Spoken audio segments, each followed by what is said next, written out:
She had a great family, but they brutally killed each and every member of her family. They left her alive thinking what she can do, but on that day, she left her safe shelter to seek revenge, not knowing this journey would shock her in the end. Welcome back to Paramount Recapped. I don't have many subscribers, but your single comment is a ray of hope to motivate me.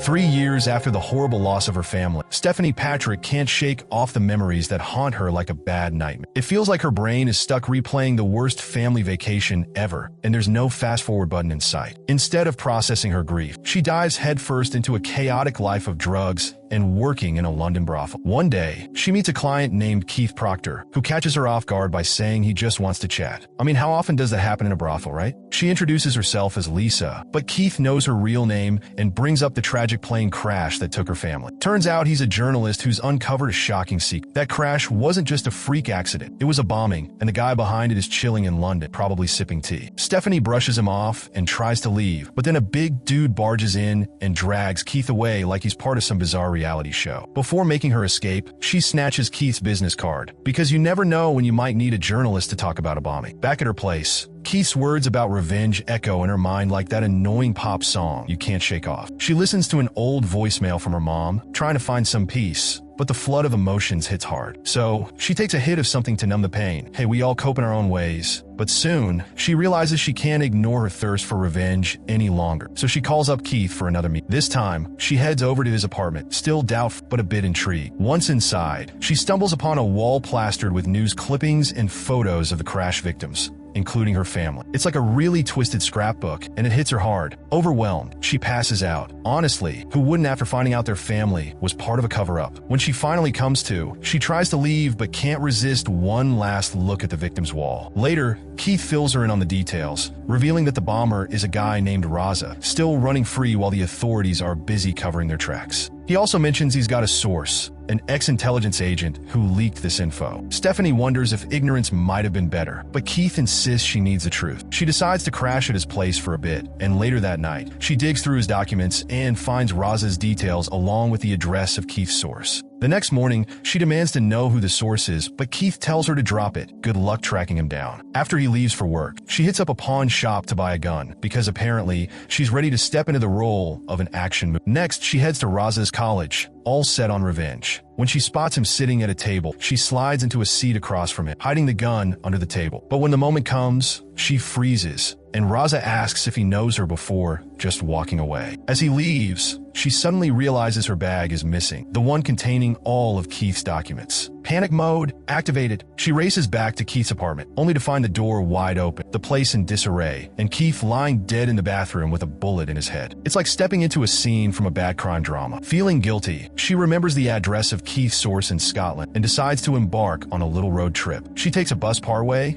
and then has to walk the rest of the way, GPS in hand. Thank goodness for smartphones. Eventually, she spots a cottage in the distance, but before she can get there, she's ambushed by a guy who thinks he's in a spy movie. He restrains her and locks her in a small hut. Like, how rude is that? The next morning, Lane Boyd confronts Stephanie, asking who knows she's after him. She seeks his help in tracking down Raza, but Lane refuses, criticizing her for working solo and locks her up for days. Eventually, seeing her determination, he agrees to train her. Lane puts her through a brutal workout, including making her run until exhaustion and swim across a freezing lake. After overcoming the challenges, Stephanie is ready for more. During training, she shares her guilt over her family's death, revealing she was supposed to be on the doomed flight but backed out. Lane explains that Raza is just a pawn in a larger scheme orchestrated by a radical cleric, with an operative named U-17 doing the dirty work. If Stephanie wants true revenge, she'll have to take down U-17 and the mastermind, Abdul, whose father funded Keith's investigation. Fully committed, Stephanie vows to target everyone involved. As Stephanie continues her training with Lane, she focuses on preparing her body and sharpening her shooting skills. Lane gives her a new identity, Petra, a dead assassin whose body was never found, an intense transformation. One evening, Stephanie asks to learn how to fight, but Lane downplays her request, telling her to aim for weak points like the eyes, throat, and groin, which frustrates her, as she wants to prove herself as a capable fighter. During dinner, Lane suddenly grabs her, forcing her into into a fight. Despite throwing punches, she struggles due to his strength. When she grabs a knife, Lane dares her to use it, but easily disarms her and hands it back. They spar back and forth, with Stephanie managing a headbutt, but Lane calls for calm, saying she did well. Just as they're about to stop, Stephanie surprises him with a kick to the groin, showing she's not holding back anymore. Lane challenges Stephanie to shoot him while wearing a bulletproof vest, testing her under pressure. Nervous at first, she recalls her training and successfully hits the target. Lane, impressed, declares her ready for the mission. As they leave, he reveals vital intel. Raza is preparing another explosive for U-17, and they must stop it. To do so, they'll meet an informant in Madrid named Sarah, but Stephanie must pose as Petra to gain her trust. Low on cash, Stephanie suggests contacting Sam for help. In England, Stephanie breaks into Sam's house, holding him at gunpoint. She reveals her connection to Keith, who Sam believes stole his money and disappeared. Stephanie shocks him by revealing Keith is dead and seeks revenge, but Sam refuses to help. His wife, however, agrees to fund Stephanie's mission after learning her true intentions. In Madrid, Stephanie adopts her new persona and receives a contract from Lane to find Eric Lehman, an arms dealer linked to a plane bombing. Only Sarah can help locate Lehman, so Stephanie contacts her as Petra. Sarah insists on a face-to-face meeting before proceeding. After meeting Sarah, Stephanie is quoted $200,000 for Eric Lehman's location and told to enjoy the hunt. When Stephanie finds Lehman at his hideout, she hesitates before pulling the trigger. Lehman, appearing frail, suddenly lunges at her with a poison needle. In a panic, he gasps for air and struggles for his oxygen mask, but Stephanie, driven by desperation, clings to him until he dies. Injuring her hand in the struggle, she escapes the scene, snatching the poison as another man enters. Outside, Stephanie confronts a man, steals his car at gunpoint, and leads police on a wild chase, narrowly avoiding crashes.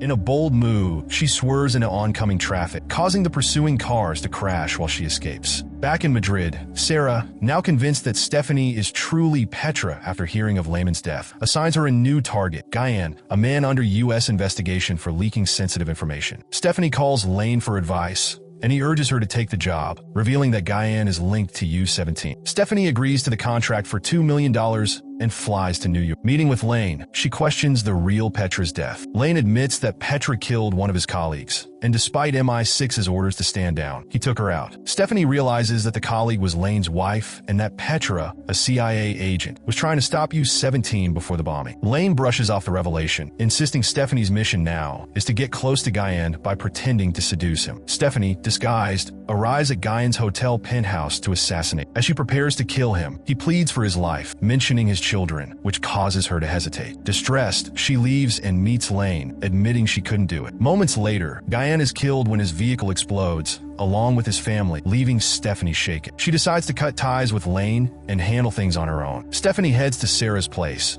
but receives a call from Lane, warning her that U-17 is targeting Sarah. Sarah reveals that Raza is the mastermind behind U-17. Determined, Stephanie tracks Raza to a bomb assembly site. After a chaotic shootout, Raza escapes, and she chases him to a bus. In a tense standoff, Stephanie disarms and wounds Raza, but he reveals the bus is rigged with explosives, claiming Sarah orchestrated the plot. A massive explosion kills Raza. Stephanie rushes back to Sarah, opening up about losing her family in a flight crash. Then, in a shocking move, she poisons Sarah, finally avenging her loved ones. Afterward, she visits Sam's wife, showing her proof of Sarah and Raza's deaths, signaling the mission's completion. 2 weeks later, Lane, now back with MI6, spots Stephanie and reveals he's been assigned to kill her. Without hesitation, Stephanie walks away, disappearing into the crowd.